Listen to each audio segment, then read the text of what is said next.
अवधूत चिंतन श्री गुरुदेव दत्त श्री स्वामी समर्थ. तुम्हा सर्वांचं स्वामी मराठी चॅनलमध्ये मी तुमचं मनापासून स्वागत करते आणि आजच्या नवीन व्हिडिओला सुरुवात करते. आषाढी एकादशीच्या निमित्ताने आपण वेगवेगळे उपाय करत असतो. त्यापैकी धनप्राप्तीसाठी केला जाणारा अतिशय साधा, सोपा आणि प्रभावी असा एक उपाय आहे. आज आपल्याला एक संध्याकाळी दिवा लावायचा आहे. दिव्यामध्ये एक वस्तू आपल्याला आवर्जून टाकायची आहे, ज्यामुळे आपल्याला सर्व बाजूंनी आपल्या घरामध्ये पैसा येईल आणि आपल्या घरामधील ज्या काही आर्थिक समस्या आहेत तर त्या समस्या कमी होण्यासाठी मदत होईल. तर हा दिवा तुम्हाला कुठे लावायचा आहे? दिवा कोणत्या धातूचा वापरायचा नाहीये, मातीचा नाहीये. तुम्ही कोणत्याही ह्याचा असेल तरी तो दिवा तुम्ही लावू शकता. तर त्याचबरोबर वातीची दिशा काय असावी, त्या दिव्यामध्ये तुम्हाला कोणती वस्तू टाकायची आहे आणि वस्तू टाकल्यानंतर आपल्याला काय करायचं आहे, काय म्हणायचं आहे, कुठला मंत्र म्हणायचा आहे, याबद्दलची संपूर्ण माहिती आपण आजच्या या व्हिडिओमध्ये पाहणार आहोत. व्हिडिओला सुरुवात करण्या अगोदर तुम्ही जर माझ्या चॅनलवरती नवीन असाल तर चॅनलला सबस्क्राईब करा आणि तुम्हाला जर माहिती आवडली तर तो इतरांनाही शेअर करा. हे बघा, आपल्या हिंदू संस्कृतीमध्ये दिव्याला हे खूप महत्त्व आहे. कोणताही धार्मिक विधी असो, कोणतंही धार्मिक कार्य असो, आपण अगदी रोजची देवपूजा सुद्धा ज्यावेळेस करत असतो त्यावेळेस सर्वप्रथम आपण दिवा लावून घेत असतो.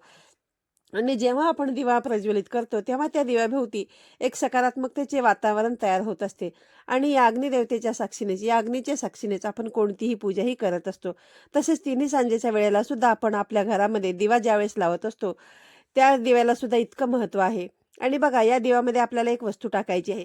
आता आपण हा दिवा जो लावणार आहोत तर तो दिवा कुठे लावावा? तर हा दिवा जो आहे तो तुम्ही तुमच्या देवघरामध्ये लावू शकता किंवा रोजचा दिवा लावता तुम्ही त्याच्यामध्ये सुद्धा तुम्ही ह्या ज्या काही आज वस्तू आपण आजच्या व्हिडिओमध्ये मी तुम्हाला सांगितल्या त्या लावू शकता किंवा तुम्ही दुसरा दिवा जरी लावला तरी सुद्धा चालेल. आणि हा दिवा तुम्ही देवघरातल्या दिव्याजवळ, तुळशीजवळ किंवा तुमचा जो घराचा मुख्य दरवाजा आहे, मुख्य दरवाजाजवळ सुद्धा हा दिवा तुम्ही लावू शकता. परंतु हा अतिशय प्रभावी असा उपाय आहे हा. आणि तुम्हाला जर चांगला परिणाम पाहिजे असेल तर हा दिवा तुम्हाला तुळशीजवळच लावायचा आहे. तर आता हा दिवा घेताना तुम्हाला काळजी घ्यायची आहे की तुमच्या घरामध्ये जो तुटलेला, फुटलेला, चिरलेला दिवा असेल तर तो दिवा तुम्ही घेऊ नका. तो दिवा घेताना तुम्हाला स्वच्छ घ्यायचा आहे. दिवा कुठलाही चालेल, तो मग मातीचा चालेल, स्टीलचा चालेल, धातूचा चालेल, पितळेचा चालेल, कुठलाही चालेल. फक्त तो दिवा जो आहे ना तो खंडित झालेला नसावा, तर तो व्यवस्थित दिवा असावा हा बघूनच तुम्हाला घ्यायचा आहे. त्यानंतर आपल्याला काय करायचं आहे की या दिव्यामध्ये तुम्हाला शक्यतो तुपाचाच वापर करायचा आहे. परंतु जर तुमच्याकडे तूप नसेल तर तुम्ही तेलाचा, वनस्पती तुपाचा या ठिकाणी वापर करू शकता. पण शक्यतो तुम्ही तुपाचा दिवा लावण्याचा या ठिकाणी प्रयत्न करा. त्यानंतर आपण दिव्यामध्ये तूप जर तुमच्याकडे नसेल तर त्याच्यामध्ये तुम्हाला चिमूटभर हळद घालायची आहे. दिवा कोणत्याही धातूचा असला तरी चालेल. जो तुम्ही देवघरामध्ये पितळेचा लावता, स्टीलचा लावता, कुठलाही लावत असाल, चांदीचा घेतला तरी अतिशय उत्तम.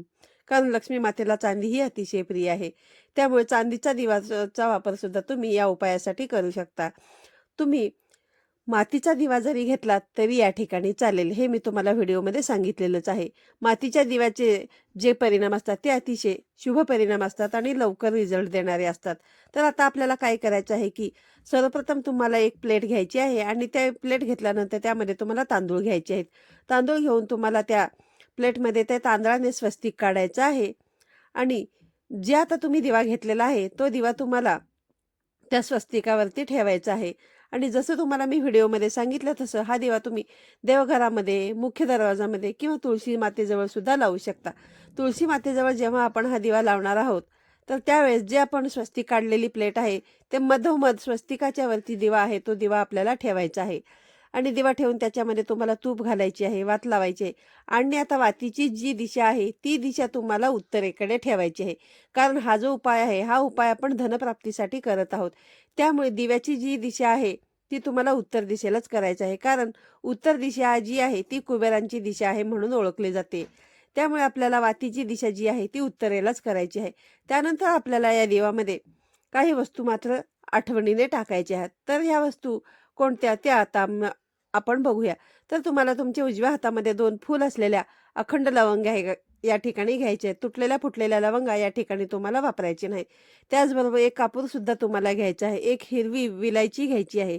आता जर तुमच्याकडे इतकं सर्व नसेल तर तुम्ही फक्त 2 फूल असलेल्या लवंगा जरी या ठिकाणी वापरल्या तरी चालतील.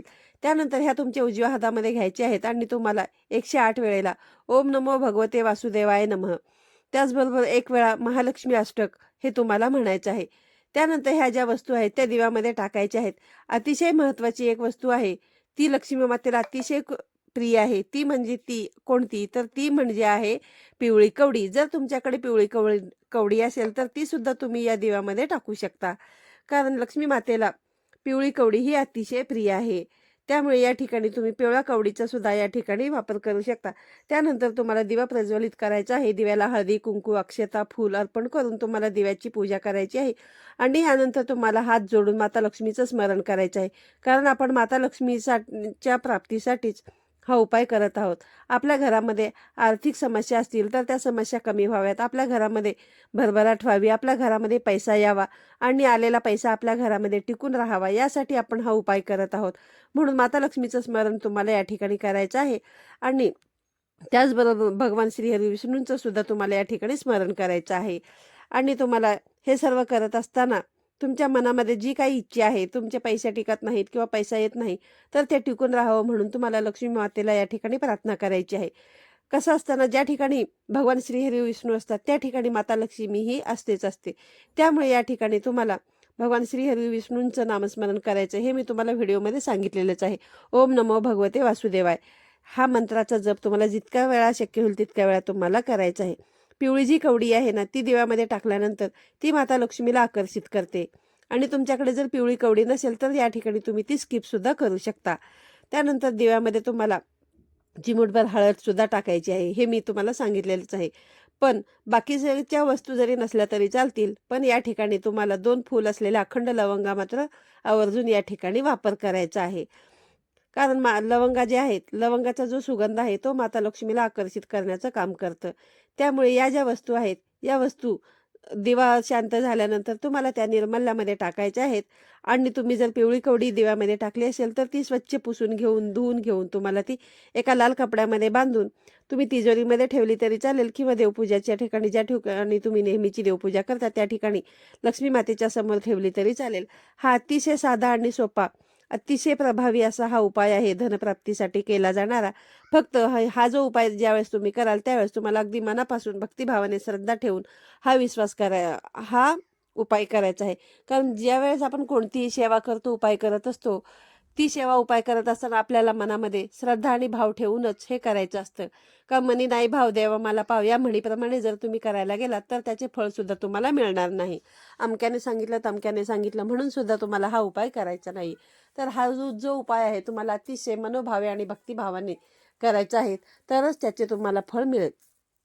आजच्या या व्हिडिओमध्ये इतकेच. पुन्हा भेटूया नवीन आणि माहितीपूर्ण व्हिडिओमध्ये. तोपर्यंत सर्वांना श्री स्वामी समर्थ.